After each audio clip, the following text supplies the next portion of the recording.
Hello and welcome to the 14th episode of Season 2 of How's the Shared Living podcast. I'm Dan Smith from Resi Consultancy. I'm Sarah Canning from the Property Marketing Strategists. And I'm Deanie Lee from the Property Marketing Strategists. Before we move on, let's have a word from our sponsors, My Student Halls.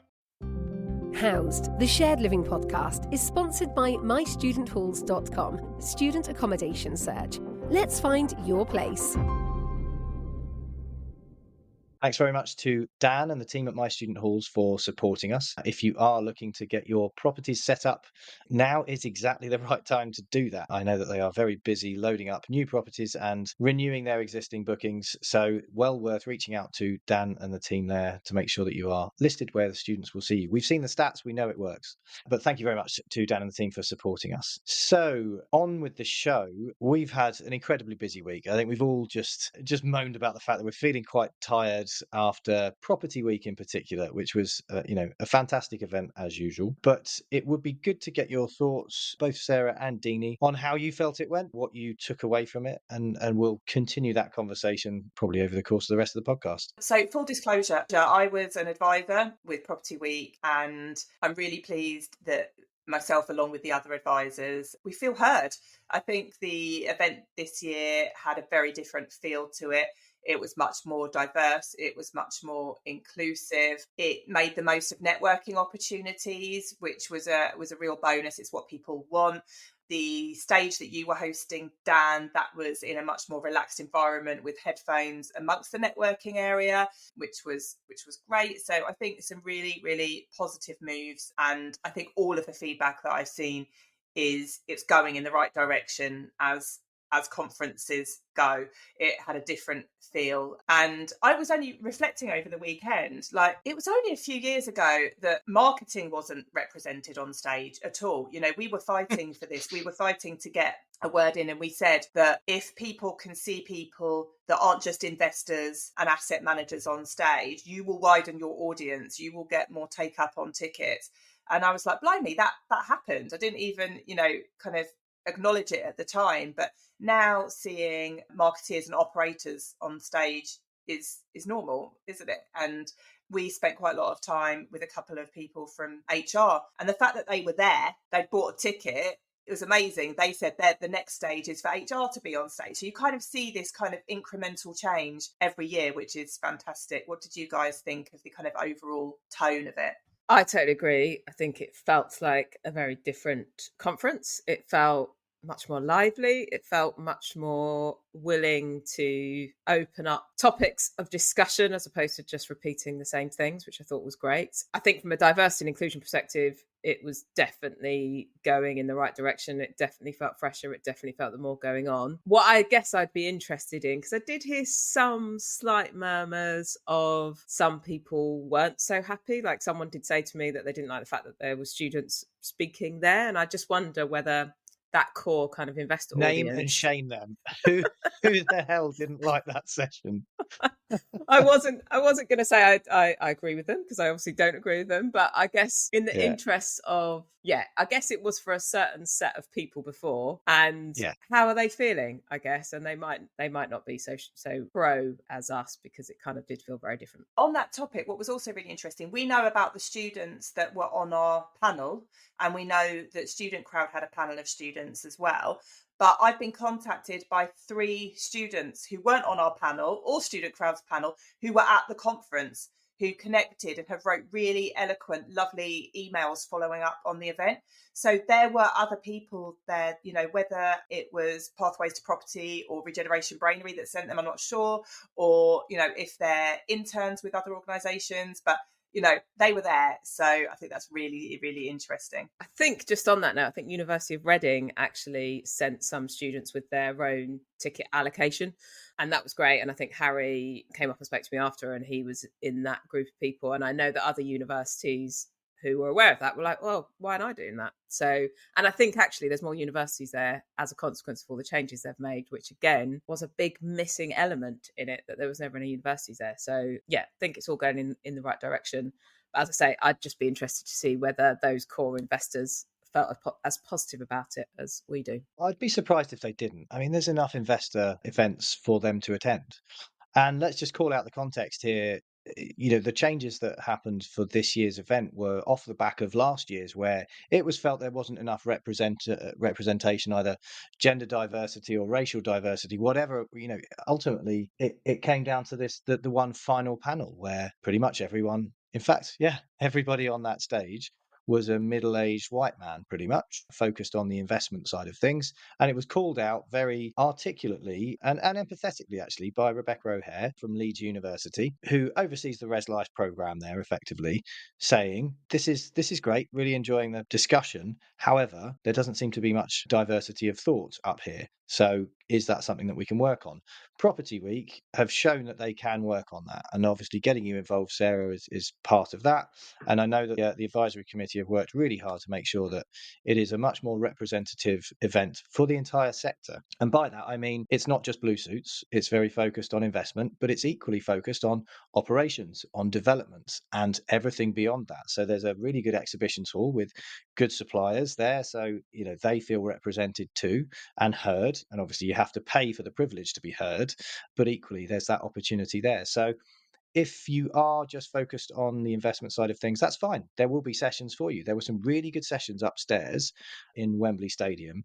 I didn't actually really get to see them. I saw your panel, Sarah, but I think you could tell that Property Week have worked very hard to change that, to bring that event much more aligned into, I think, where the sector is headed, and much more multidisciplinary rather than just being focused on investment. But yeah, I know that, even on your panel though, Sarah, I know that there was a bit of a reaction to that. And there were a couple of people saying that, you were maybe mansplained to. So I don't know if you want to explain that to me. Yeah, I was really surprised by the reaction, to be honest. And I've had multiple people email me and contact me and spoke to me directly afterwards.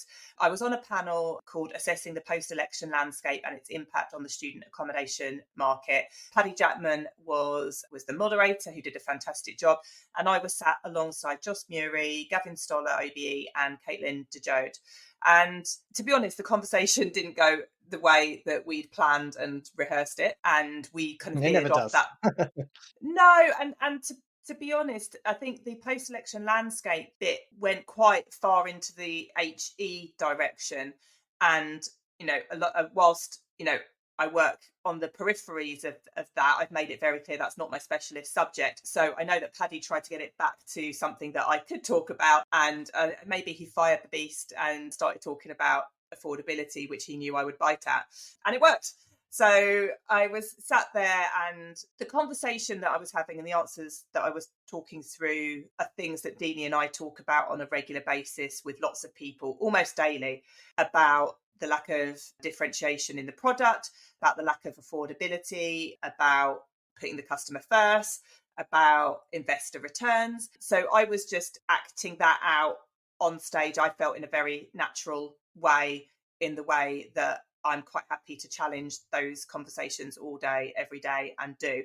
If I reflect on it, who do I normally have those conversations with? Yes, they are men. They are usually investors, asset managers, CEOs, etc. And as we've discussed before, that part of the sector is very male orientated.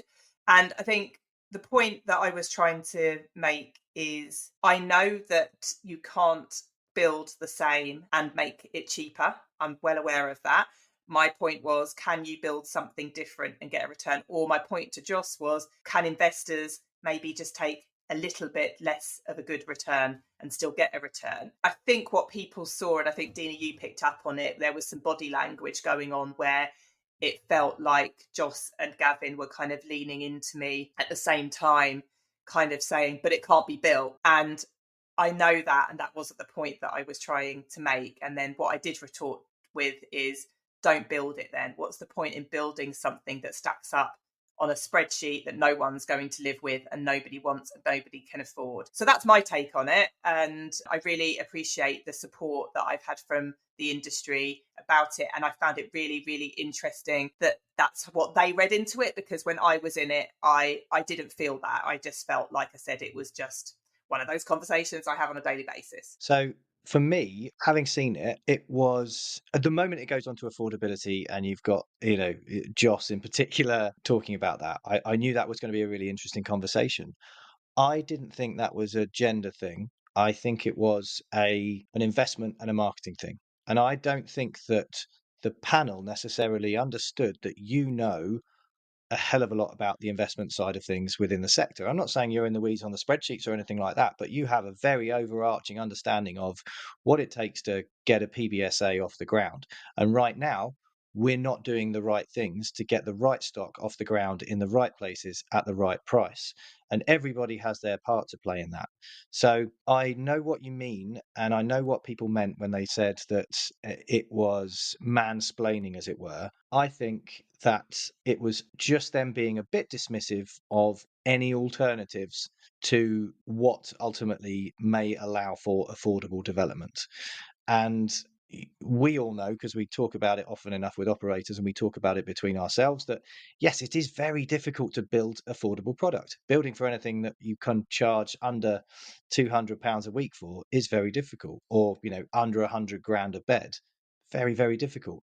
But there are definite ways of making things more affordable. And ultimately, what we want to see is more development so that we can then reduce the occupancy rates so that the rents have to reduce, and then that stock becomes affordable by proxy. But that's not necessarily for the new developments.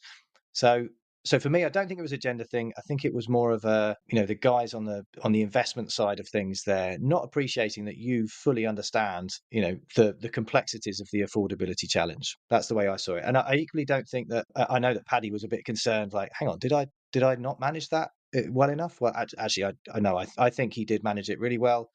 He was an excellent host throughout the day. I think it's probably a bit of a storm in a teacup. I'm not making too light of it there, if you know what I mean, but I want to make sure that, last year, Rebecca O'Hare focusing on that, yes, she was totally right to. There's no excuse for having an all male panel anymore.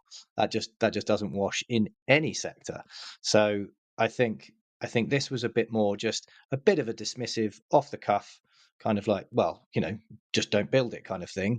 I appreciate that. I totally get that is we should be a bit more mindful of what we're doing here in terms of what we're building. And I think that the panel should have been a little bit more mindful of how that would come across. It was interesting because at that point when that happened, I think actually what was said was that you were saying that what you were saying about kind of returns, and they said, but they just won't build it.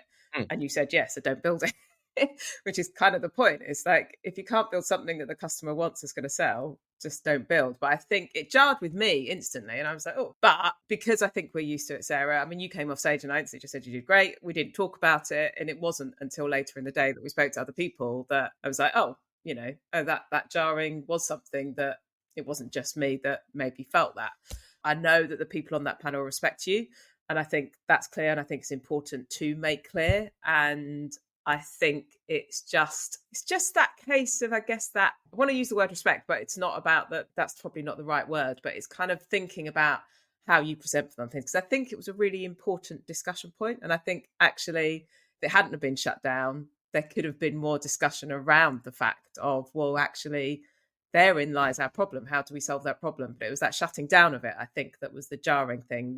And we're never going to know, because the only way to do that is to go back, rewind, make Sarah not be sitting in the room, and make it someone else sit in the room and see if the set reaction is the same. And that's the only way you're ever going to know whether it's a gender thing or not a gender thing. But I guess there's just a point of, really, just because what is your truth or your understanding of the truth doesn't mean it's the same truth or understanding, or that you're not fully, there's things to explore. And I think it's just, what was a shame about it is it cut down that nub of the issue, which is what we do need to explore. And one of my biggest thoughts kind of around that whole affordability issue is that it was discussed, it was challenged, but really it felt like by that kind of almost that moment of shutting it down was like, well, we're just going to wait and see until build cost improve, till interest rates go down, and then we might build. And it's kind of like, well, that's a bit defeatist, isn't it? Everybody on that stage has an agenda.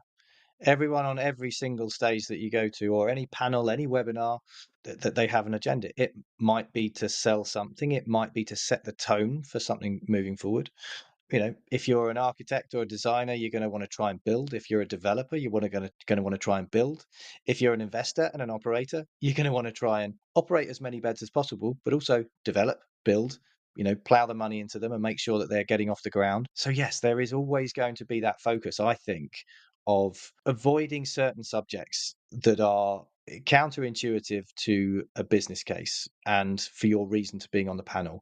The moment that you raise that red flag of affordability, and I do feel that that is a red flag to an investor or a developer, you're going to probably come up against some kind of barriers to being really transparent and open. Now, that panel I thought was really transparent and open, but the moment that something like affordability was raised, that was for me the moment that that panel did turn slightly, and it was kind of brushed under the carpet. Yeah, well, you know, it is what it is, kind of thing. Well, I think there's a lot more to it than that. So yeah, everybody does still have their agendas when they're on panels, even if they're on there saying that they're an independent. There's still something that they're trying to push. I'll be honest with you, when I was assigned that panel, I went back to Property Week and I said, isn't there something, more suited for me? I feel a bit out of my depth. That was my massive imposter syndrome, that I saw the caliber of people that were also assigned to that panel and the topic. And my immediate thought was, I'm not the right person for that. And they said, no, Sarah, we think you are, because you bring a different angle to it. So I'm really pleased that I didn't back down and that I was encouraged to be part of it, because actually that's what me and Deanie want to do. We want to show that marketeers add value to the sector and that we don't need to be pigeonholed into a marketing panel. That actually we add value across all different levels of the business and all departments of the business. So if nothing else, I hope that by mixing the panels up, and I hope that I was able to hold my own on the topic, has just shown kind of what marketeers can bring to a business. Oh, without doubt. I wouldn't. Yeah, that imposter syndrome was unjust. You don't want to be pigeonholed into doing just marketing panels forever, and equally, you don't want to be shoehorned into a panel where you're not going to fit. But like I said before, your understanding of the industry, as I know, obviously, and Deanie will know better than pretty much anyone, doesn't just extend to marketing. It has to touch all elements of the life cycle of a student accommodation asset, and also within BTR and co-living too. So no, I don't think that was that you were on the wrong panel. I think it was primarily that affordability came up, which is a touchy subject for people that are trying to get projects off the ground, and we're raising quite a few controversial things on this podcast. Let's be really, really open about that by effectively, calling out things like the number of students that are living in BTR, or the fact that this isn't a supply crisis, it's an affordability crisis. That's not always the most popular opinion with people that want to buy and build and run in certain places. So I'm not saying that we're seen as troublemakers, or that that was something that needed to be shut down. I think that again, I don't think this was. I know. Do you know what? It's really easy for me to sit here and say I don't think this was really a gender thing. My personal feeling is that, knowing those people on the panel as I do, that it wouldn't be a gender thing. But I think that there was a bit of it was a little bit dismissive. That's the only thing from my side of things. But I am saying that as an almost middle-aged white guy. So I'm very conscious that it comes from a position of privilege, and that I need to be very mindful of my reaction to that. So just to be very transparent about that, it's not that easy for me to just sit here and say that. I spent most of my day upstairs in the main conference room sessions, and I know that Dan, you were hosting the exhibition stage, and Deanie, you stayed downstairs most of the afternoon to watch those. So what did I miss? So yeah, it was a really good stage. I thoroughly enjoyed hosting that. We started off with Evelina Wozniak-Spakiewicz. I'm pretty sure I pronounced that terribly, although I did check it 3 times with her. She's the CEO of DMD Modular, so really trying to think outside the box, quite literally, and no pun intended there, of how to actually develop sustainably. She's got some really good examples, definitely worth reaching out to her. Modular has been around for a while now, and I think that it's not seen as the next big thing anymore, but there's still so much mileage in it. It can get so many assets off the ground where you wouldn't have thought, and there's a lot of cost savings involved and time savings too. So that was really good. Then straight into a fireside chat, not the best term for that, but it was with Paul Lowe, who's a partner at Kennedy's, and Ross O'Loughlin from Global HSE, and that was focused on building safety, fire regs. And what came out of that was that it's an absolute minefield at the moment, and there's a little bit of kind of people with their fingers in their ears, not wanting to think about what's coming down the line. but there's a very real focus right now on developers and investors and compliance in particular, and that's of course translating down to operators as well. So really enjoyed that. It was sort of from an insurance perspective in particular, but yeah. Actually, fire safety was brought up on the main stage as well. I'm just trying to remember which panel it was in, but they said something which I hadn't really considered, is that at the point that the buildings are inspected, there's a very, particularly in PBSA or university accommodation, there's a very, very real chance that they will not pass the Yeah. inspection, and that will Yeah. put open dates back to anyone that's going to the wire with building for September. It's pretty catastrophic in terms of the time lapse there that's precipitating. So definitely something to watch. We then had a panel from James Greenwood, who's the head of residential at LSE. That was really good, very well attended. It was literally standing room only on the exhibition stage, and he had Martina Pardo, founder of Designer at Heart, Laura Bosworth from Real Agency, Mike Adams from UCAS, and Stuart Henderson of Luna Students, and that was really effectively focusing on how to get the best out of your community and how to make sure that you are curating that community on behalf of the residents, not on behalf of an investor or anyone else. It's really how can you focus on building a community for those residents. That was, for me, that was probably the second best session of the day. I think it was fantastic. James did a brilliant job, and there are so many different things that go into curating that community. That's right. I think what was really good about that session was that it started with that design piece. And I think it's sometimes neglected that actually design of a building is so important in how you build and create that community. And I think James was clearly a big advocate about how much engagement they get in from the student body and the operational body when they're building a building to make sure that's going to work. And obviously having Martina on there, who really focuses on understanding kind of what it is, how that building's going to be used, to really talk about her process for doing that was great. So I think that was a really good point.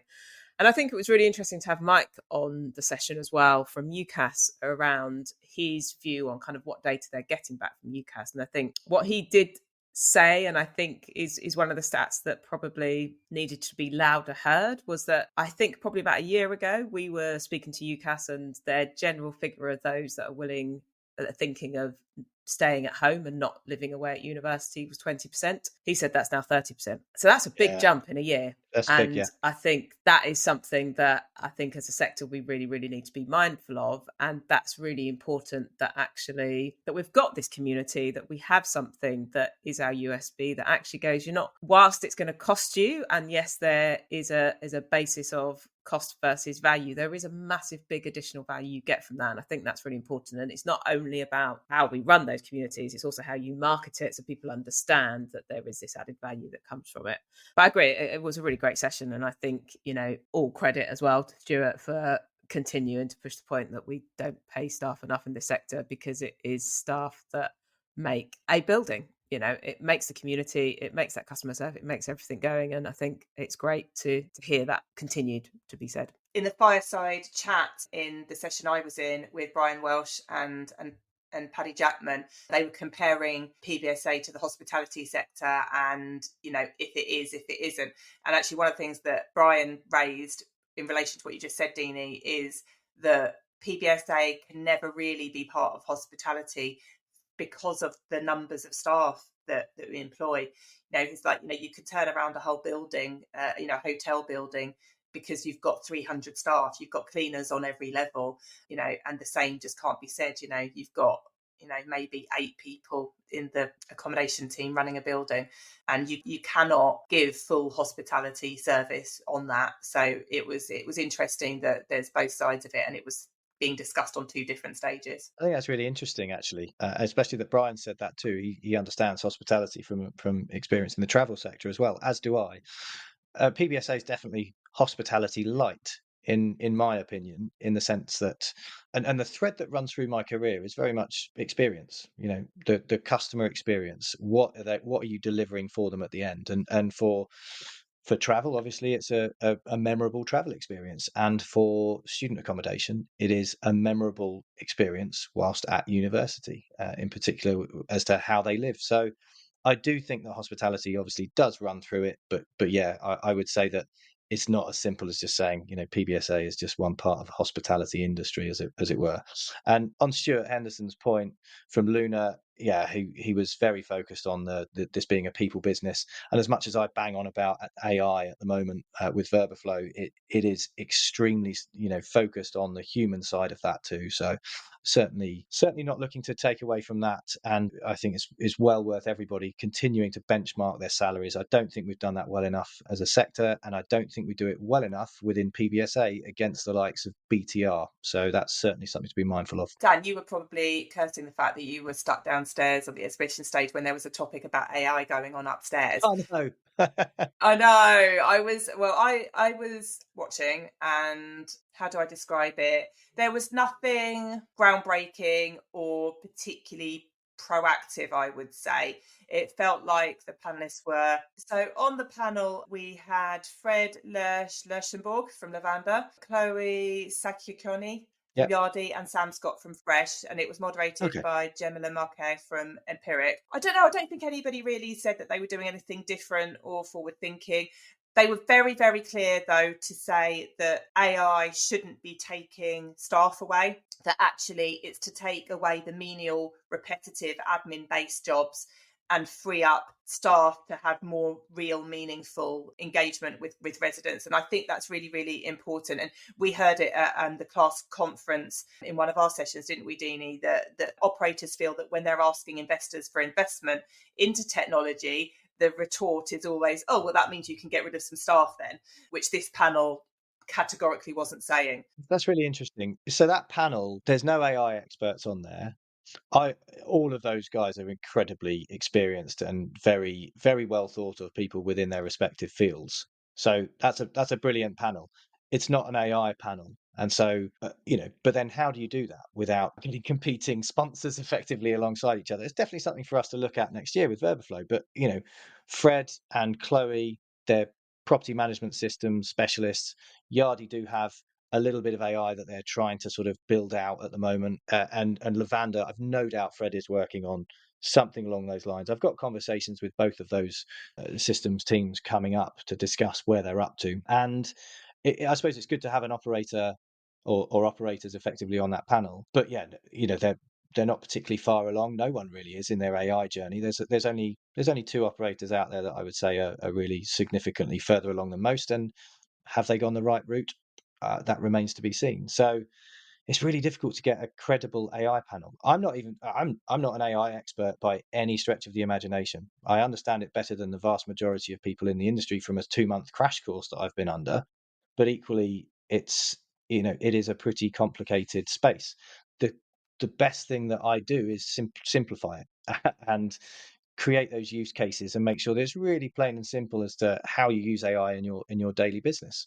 And that's what I would like to see coming out of any AI panel. But yeah, I was gutted not to have been on that one, but equally I did thoroughly enjoy hosting that stage as well. Deanie? I was just going to say that I obviously had some students that came for the last session of the day, but they did come early and they did go and watch some of the sessions. And I think it was Joseph and Robin that had gone up to the AI session. And when they came back down and spoke to me about it, their review of it, obviously I wasn't in it because I was downstairs, was that they were talking about AI and technology that they need to use for Gen Alpha, but the stuff we were talking about is stuff that we want now, and you can't even deliver that. So I think they were very dismissive of the fact that they were like, what are you guys talking about? Like, you should be doing this now. Like, what you're talking about, Gen Alpha, you should be way ahead of the game. So yeah, they felt very much like you guys have got a lot of work to do. We have as a sector, we've been archaic with some of our systems for a while. And I think that now, and actually it loops back round again,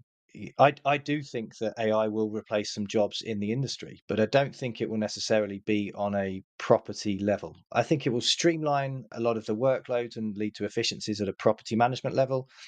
I can see that it will at times replace some of the need for a peak season sales team, for example. That's just one use case that I'm thinking of there, where AI can help to qualify those leads and means that you get that consistent approach that is very familiar. You're talking to an AI. You still, if it's by voice, less so by email or WhatsApp, but I can see it replacing some of those really seasonal jobs, which is why I think it's so relevant for universities and even for the likes of UCAS, who are staffing up massively during peak season. And they've got to train and hire and make sure that all of those people are saying exactly the right things at the right time. So it leads to a lot of human error, and that's where AI, I think, will come in. But yeah, on a property level, hospitality level, I don't see that there's going to be much of a change for the foreseeable future. Then one of the sort of final panels was Rebecca O'Hare, who is pretty much oversees the University of Leeds. She does accommodation at Leeds University and looks after all of the students that are there. That's genuinely the way I see it. There's very few people in the industry that I think of higher than Rebecca O'Hare. And to be fair, I did credit her. I do think that she almost single-handedly changed the shape of that event in what she did last year and her follow-up to it. It wasn't just that she put that comment on that final panel, and then I think that allowed everybody else to kind of have a bit of a platform to say, yeah, do you know what, we're tired of seeing the same old faces saying the same old things. Let's really open that up. So she has done a huge amount for the industry and continues to for Leeds as well. Her panel was Becca Hayhurst, head of resident experience at Unite, obviously great pedigree there.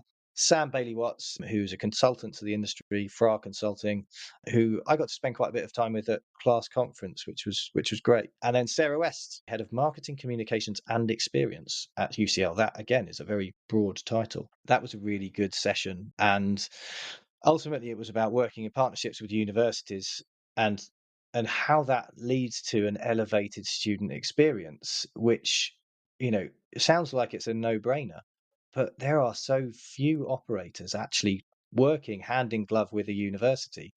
Most of the time, it's, would you like a nominations agreement to a university? No, we're okay, thanks. Okay, right, that's it.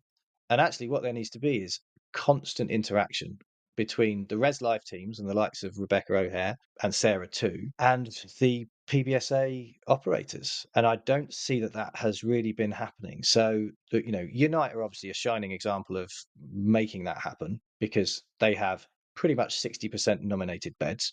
Great.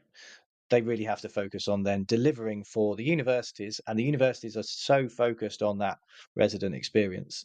That was a great panel in terms of who they actually had on it. So, for Unite to be on there too. I was in and out because I'm still greeting my students, but I just wanted to add on that. I think it's still an issue, that collaboration relationship piece between the sector universities. And I think we were on a call last week where we found out that a provider had, regarding around a nomination that was wanted by a university, but they wanted some changes to terms and conditions and they refused to change it. And it's a bit like, that's like biting the hands that feeds you.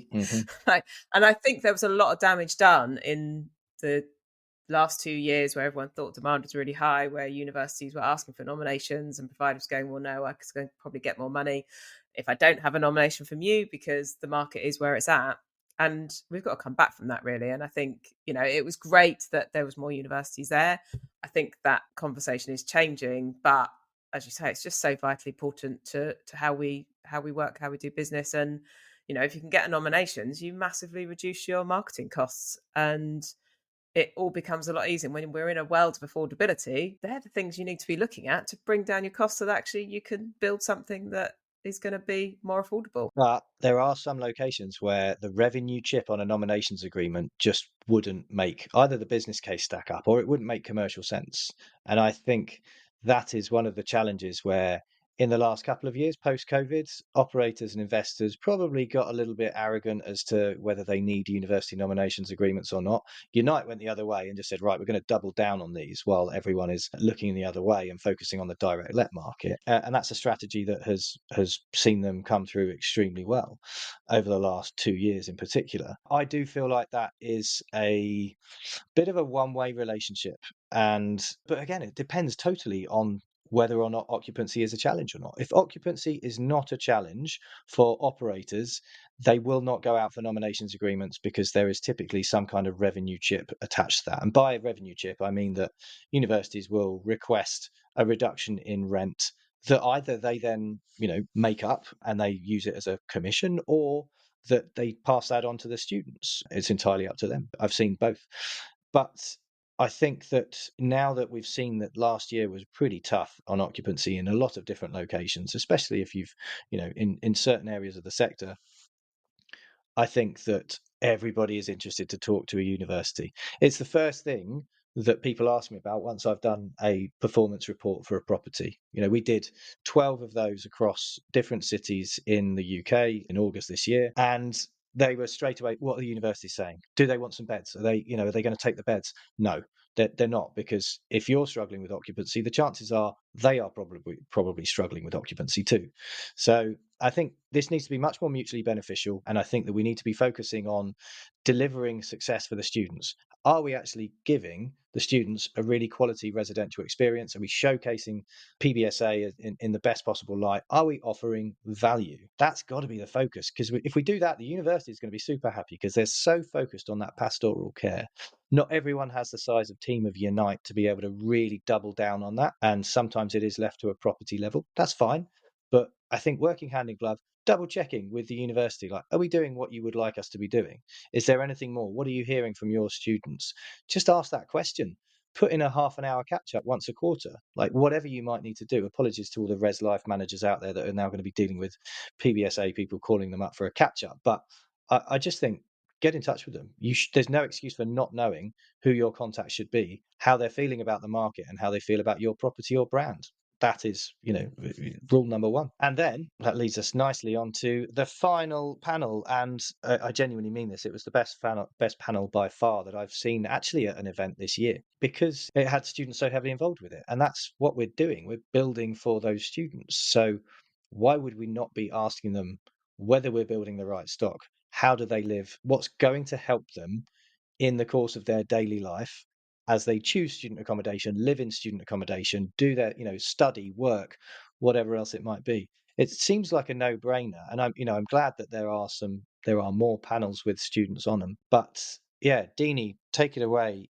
This was the highlight of the conference for me. Thank you. It was a brilliant session. I'm not going to take all credit, because it was something that Sarah and I have been talking about for a very long time, that there was a real distinct lack of student voice, and all credit to Alison and Olga and the Property Week team for taking that forward and helping us to deliver it. I think we want to be clear that the students were remunerated for their time, their expenses were paid. It's important that they understand that their voices are valued. And that said, we had 7 students there, and they got so much out of it. And, most of them arrived a bit early. They went off and explored the session. And as I said earlier, most of them came back and went, you guys are really out of touch with actually what's going on. So I think there is a lot to be learned from that. But I mean, obviously they were all from our youth forum session, apart from Alex, who obviously was a student and is now vice president of the National Union of Students, but the other 6 were all from our youth forum.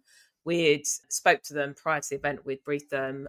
I was armed with lots of questions, but actually when we got to the end of it, I was just like, I don't need to ask these questions, because I've got a whole group of people that have got questions. So let's just see where it goes and see what happens. So it was brilliant. I loved it. They were amazing, absolutely amazing. And I think we just need more of it. We could have gone on for hours. Sorry, Sarah, I know you're desperate to say something. I was just going to ask, because that's not what we prepared. And suddenly I was there and you were like, oh, I'm opening it up to the public. Like, when did you decide to do that? And I guess, how did you know the students were okay with that? Because quite frankly, the audience could have asked them absolutely anything. They obviously the students dealt with it brilliantly, but that was a potential big risk. But you felt comfortable pivoting. Yeah, I asked them all. That's why I wasn't quite as engaged in the exhibition stage as I maybe should have been, because I was chatting to them and making sure that this is my idea. How do you feel about it? I'd said if there's a difficult question, I'd help them out. They didn't have to answer it. There's ways to deal with that, but they were all absolutely up for it, I think. And it's a respectful audience, so I kind of was quite comfortable that no one was going to ask anything that was going to be anything, too much of an issue. And it just felt like the right thing to do, because it probably wasn't that far off topic of the kind of conversations, the questions I had anyway. But as I say, we do this all day, every day, Sarah. We get the opportunity to ask these questions, and really what's important is letting other people in the sector realise the value they can get from this, that they can just simple things that you don't, that you can just ask the question, just, and get it instantly. It's there. Just go and do it. And I think, what I think we said to them after up to the student panel after the session is, the whole ensuite thing. We're always banging about ensuites, and I hadn't prepped them to say anything, obviously. And the fact that 50% wanted an ensuite, 50% didn't want an ensuite is the fact that this one size fit all isn't the answer. And actually what I said to them after is 80% of this room think that they have to build ensuites because they think you want it, and you've just disproved that as a theory. And that's the power of just speaking to your customer. And I loved it. It was brilliant. I'd do it all day long if I could. And I guess we're very fortunate that we do have this youth forum where we can go and do it, and we can go and do it for clients, and we do it for clients. We obviously share a lot of our research for free, which is thanks to our partnership with Student Crowd. Although if someone wants to help us keep delivering that for free to the sector, please get in touch with us because we think it's really important. But we've got that database of your customers there ready and willing to ask questions, and they get a lot from it, and businesses get a lot from it. I think what it also showed is that it's diverse. Like, you can ask, we always say it's much more interesting to ask the people who didn't choose you than the people that did choose you. And that's what our youth forum delivers. It's a completely random, diverse range of students from all over the country, from different nationalities, studying different things, different ages. So when you ask them, you get a real difference of thought. If you only ever ask the people that live in your building if they're happy living in your building, you're probably only going to get one answer. So if you really, really want to hear what people think, then you need to ask the people that didn't choose to live in your building. And also, somebody came up to us at the end, an operator, and said they would love to have the students in their building, basically critiquing it and picking fault in it. They offered to put them up. They offered to pay their expenses. We're trying to get hold of that operator to try and make that happen. But, it can just happen. It doesn't have to be a massive, big deal, a massive project. We can help support that. It doesn't have to be a huge expense or massive time resource, but you'll be surprised at the answers that you get, and it's only worth doing it if you're willing to change. You guys are getting much better at the shameless plugs there. I can't tell you how much value that last session did derive for everybody there, and me in particular. I genuinely felt really proud associating with you through Housed, and obviously knowing you as I do, because the answers that the students were coming up with weren't just straightforward, like, oh yeah, well that's just a bit obvious. Like, it was really good to see some of the details that some of them had thought about. I don't know how you got, because they were from all over the place, from postgrad to obviously an NUS rep and stroke sort of board member, effectively, to undergrads. Like, it was from across the country. So fair play to you. It was really, really insightful, and I had a lot of people coming up to me, and I had Timothy Stephen coming up to me after. He's from Amber, who were the final kind of panel session on energy management and how to actually engage the students, which was really, really insightful panel, and a fireside chat that I didn't actually realize I was supposed to be leading. So, we managed to get a really good conversation going out of it. Shock horror, I managed to blag something. But he came up to me, he was like, none of them know what PBSA is. Like, they don't know the term. They're not focused on, exactly what that means. They're just focused on their living experience, and whether it's either a well-trodden path that other people have gone down or what their friends are doing. And what Tim was saying to me, he was absolutely fascinated by the insight that had given him, and what he could then effectively help to improve Amber's offering and take out to market even further. So I think everybody has use from the work that you've done there, and with the youth forum as well. And so, yeah, well done for that last panel, and that was talked about well into the night. I should just say kudos to UCAS and the Lunar Students and Torsion team for owning the dance floor at the after party, as it were, for the awards, which, by the way, were fantastically hosted by Matt Lucas. So yeah, really, really good awards do. I think some worthy Anna, winners. you're not going to talk about how Matt Lucas decided to call you out in front of the entire audience. He had done his research. I wasn't going to, but yeah, obviously we were sat next to each other, and Brian Welsh was sat with us too.